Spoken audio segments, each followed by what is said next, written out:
Vermeide diese 3 Sachen, denn sie machen dich krank. Hier noch ein Hinweis vorneweg: Alles kann, nichts muss. Du bist selbst für deinen Körper verantwortlich und entscheidest.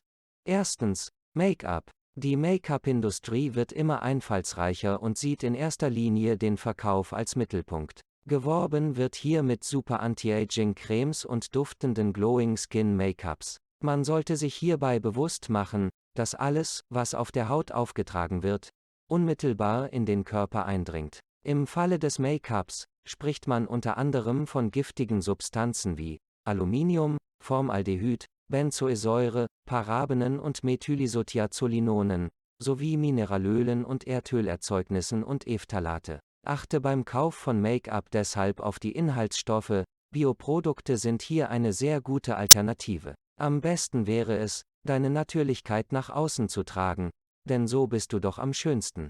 Zweitens, Deodorants. Klar, niemand möchte nach Schweiß riechen. Wie stark wir nach Schweiß duften, hängt zudem von unserer aktuellen Gefühlslage und Hormonzusammensetzung, sowie von externen Faktoren wie Stress aller Art ab. Unsere Körperchemie ist dann außer Balance und das stinkt. Bevor wir das Leid also versuchen zu ersticken und einen Deckel draufzusetzen, sollten wir an die Ursache der Transpiration gehen. Denn in den Deodorants befindet sich ein hochtoxischer Inhaltsstoff: Aluminium. Aluminium wirkt neurotoxisch auf deinen Körper. Die Schweißdrüsenausgänge werden verstopft, sodass ein Wärmestau bzw. ein Schweißstau entsteht. Die Toxine und Abfallprodukte, welche durch den Schweiß eigentlich deinen Körper verlassen sollten, verbleiben dort und suchen sich nun andere Wege über das Lymphsystem. Wobei zu den Hauptaufgaben deiner Lymphknoten die Abwehr von Krankheitserregern zählt. Wie schön, dass es hier eine kostengünstige, einfache und natürliche Lösung zum Schweißproblem gibt.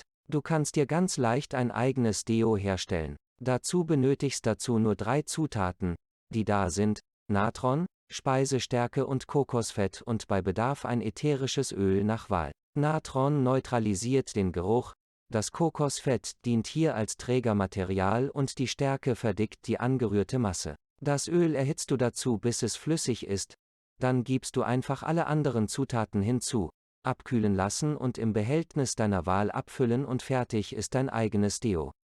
Drittens, Sonnenmilch. Sonnencremes enthalten Substanzen wie Benzophenon, Ethylhexyldimethyl und Benzophenone -3 bis 5. Der unerwünschte Hautkrebs wird hier leider nicht umgangen, sondern eher provoziert, denn Sonnencremes enthalten viele krebserregende Stoffe. Über die Poren deiner Haut gelangen diese, wie bereits erwähnt, zu allen anderen, speziell zu den Entgiftungsorganen, wie deinen Nieren und Leber. Die eingelagerten Gifte deiner Leber zeigen sich dann auch im Außen, zum Beispiel in Form von Pigmentstörungen. Also weg mit der Chemie. Sonnenschutz kommt von innen. Voraussetzung hierfür ist eine funktionierende, toxinfreie Leber und Darm in Verbindung mit beta-carotinreicher Ernährung. Um deine Haut von außen mit Nährstoffen und leichtem Sonnenschutz zu versorgen, kannst du auf natürliche Öle wie Sesamöl, Kokosöl, Olivenöl und Arganöl zurückgreifen. Verständlicherweise eignen diese Öle sich nicht für stundenlanges Sonnenbaden.